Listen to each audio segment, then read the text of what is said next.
ci 25 ans président validé ko le 24 janvier 2020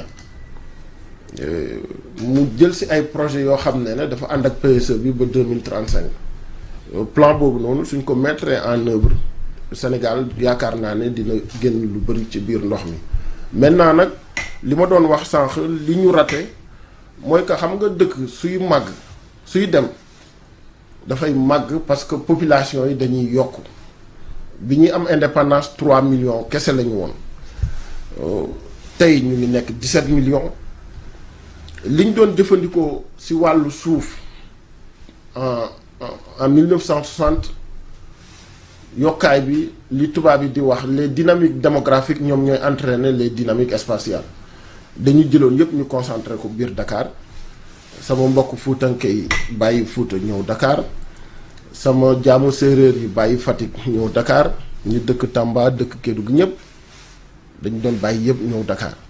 léegi nag ratage boobu noonu en 2012 bi ñu ñëwee man président de la République moo ma andi Sénégal bi ñu ñëwee ñuy defar le plan décennal de lutte contre les inondations li ñu njëkk a wax moom mooy nañu defar un travail diachronique une cartographie diachronique pour ñu retrouver yoonu ndox yi Sénégal am yi Dakar am yépp bi ñu ko defee on s'est rendu compte que soo jëlee ay Gueule Tapée jël ay côté Philippe Maguilène Senghor jël ba dem ba biir Pikine ba biir Guédiawaye ba dem ba Rufisque presque yépp ay lac la woon comme ñun dañuy def système d'information géographique ñu ne nañu def mapping xool kër yi dëkkuwu ci yoonu ndox yëpp yi dëkkuwu ci kaw lac HCC yeeg yooyu yëpp biñ ko defee on s'était rendu compte que plus de 90% presque 90% wu habitat wu Sénégal yëpp dañ nekk ci kaw yoonu ndox ci kaw yoonu ndox. léegi luy pexe dañ leen ñu teggi dëkkuwaay yi wala léegi nag non pexe bi du ku am xel xam na ne doo ñëw Dakar nga xool ñi dëkkee Dakar institution yi ñu def biir Dakar nit yi fi dëkk kilifa yi fi dëkk ak yépp nga ne nañu teggi 80% wu seen kër yi pour libérer ndox mi biñ ko waxee xam nga dafa am scientifique yi dañ naan lii la ñu war a def ñi nga xam ne dañuy def sociologie ne lii la ñu war a def universitaires yeeg yépp comme travail boo xam ne dañ ko defandooroon ak ñëpp on s'est dit que ne ku nekk nañ la laaj xalaatam bi ñu laajee ku nekk xalaatam président mu ne ndox su wàccee ci suuf ñetti mbir lay demee soit dafay évaporer wu soit mu infiltrer wu soit mu ruisseler wu parce que moom xam na ay affaire géologie xam na ay affaire géomorphologie xam na ay affaire hydraulique mu ne pour ndox bi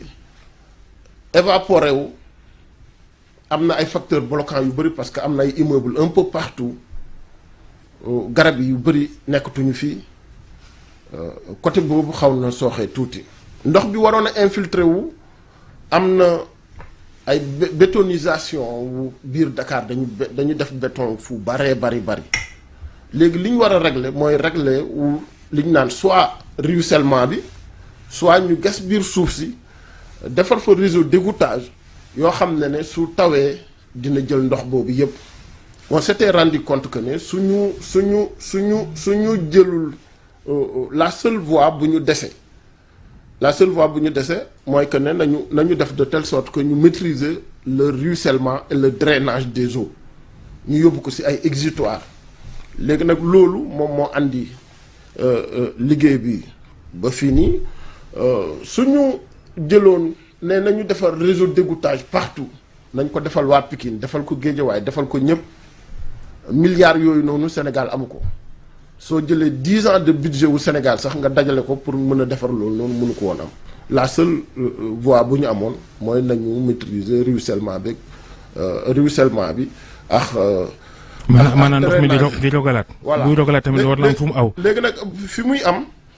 am na lu la Georges bëgg a laaj sànq ba léegi waaw ma yeggali côté boobu ndax bu ñu réeroo bi ñu yeggee ba foofu ñu ne nañu def le mapping quand même ñu xam fan la ñu war a jaarale yenn ndox yi pour ñu dem ci yenn exutoires yi bi ñu jëlee ñu def ko malheureusement c'est que problème bi mooy théorie gi moo ëpp jëf ji. non du affaire théorie man ingénieur aménageur de territoire la ñëwuma Sénégal pour ay théorie pour ay leneen man biñ ma fi andi dañu ma fee andi parce que yaakaar nañ ne fi ma jàngee bokk na si ñi dëkk yi nga xam ne wàllu ndox wàllu territoire ñoo ko gën a maîtriser en France moo tax ay affaire théorie andi 2012 ba léegi di fukki at Macky Sall toog na ko ci bopp réew mi te li ngay wax nii gisuñu nit ñi comprendre luñu Dakar foo taxaw mënoo dox ñeenti kilomètres ego géej nit ñi jànguñu li ngeen jàng waaye li ñuy wax mooy naka la ñu mën a ñàkkee Pastef ba gas ay tuyau ndox mi jaar ci dem tuuru géej du fees. gis nga maa ngi lay waxal sax profilu altimétrie gu Dakar dafa tolloo presque ak géej bi Dakar yëpp ci kaw ndox la nekk te du ndox yëpp la ñuy yóbbu biir géej te organisation spatiale u Dakar du damier boo xam ne ndox bi su tawee rek obstruction wu ndox yi du état bi moo koy def nit yi ñoo koy def te dama bëgg aussi tamit nit ñi comprendre ñu bañ ñu def différence entre forte précipitation ak inondation gis nga la dernière fois taw na ajuma bi gis nañ tunnel bi mu fees dell ak ndox ba nit ñàkk ci bakkanam maa ngi koy jaale di jaale ay mbokkam di ko jaale waa Sénégal mais bi taw bi arrêté 40 minutes moins d'une heure de temps ndox bi dem na loolu yëpp dafa fekk ne Dakar fi mu nekk moo fees Dakar dafa saturé wu ci suufu Dakar bi Dakar dafa saturé wu ci kaw et en même temps aussi tamit xam nga su altitude bi rëyul bëriwul soo jëlee ñaari brique ñetti xeer teg ko sa buntu kër sax su ndox bi ñëwee da koy dévier yóbbu ko fi mu ko warul woon yóbbu la maîtrise du drainage des eaux au niveau de Dakar ak le ruissellement c'est quelque chose de très difficile aujourd'hui compte tenu ni ñu tabaxee ni ñu tegee mbir yu bari maintenant nag loolu état kese mënu ko nit ñëpp ñoo ci war a jàpp citoyen yëpp ci war a jàpp ku bëgg a def doo daan sa koñ waaye la nga bëgg a tibb ay suuf ñëw indi ko sa koñ xamal ne bés boo ko defee di nga dévier yoon ndox yi yooyu yëpp ay enjeu la yoo xam ne mu ngi fi fees na dell maintenant nag par rapport au plan décennal am na ay quartiers yu bëri yoo xam ne si l'État n'avait rien fait comme ay Dalifort ba Thiaroye ay Yëmbal ak yooyu noonu yëpp su état deful woon dara ko noonu tey nit ñooñu duñu génn ci ndox mi dinañ doon nekk fukki at duñu woon génn ci biir ndox mi. Sénégal moom moo bëri ndox voilà. léegi nee nga 80% des habitations ci yoonu ndox lañ nekk. et pour autant ñu ngi bàyyi nit ñi ñuy tabax ba léegi ci zone yi nga xamante ne pratiquement ndox ma fa lay jaar. voilà léegi bi loolu ça pose problème. waaw léegi loolu am bi loolu am dañuy seetaan. waaw non seetaanuñu bi loolu amee comme dañu defar un nouveau plan d'aménagement du territoire may invité sénégalais yëpp ñu dem consulter plan bi ñu defaree le nouveau plan dañu identifier li ñu naan toutes les zones à risque du risque inondation yi rek mais risque technologique yeeg yeneen risque environnementaux yëpp la ñu jël ñu identifier leen léegi ñu defar benn loi buy accompagner plan bi la loi d'orientation pour l'aménagement et le développement durable des territoires et dans cette loi il y a un décret de visa de localisation ce visa bi ñu ñëwee woon président dafa ne bu mu am légèreté léegi képp ku nar a am titre muy permis de construire muy quitus environnemental muy tabax fenn à part armée à part affaire sécurité képp kuy intervenir au niveau du territoire national da nga am visa léegi de ce fait bu benn nit demati dëkk si li ñuy wax les zones impropres à l'habitat ou les zones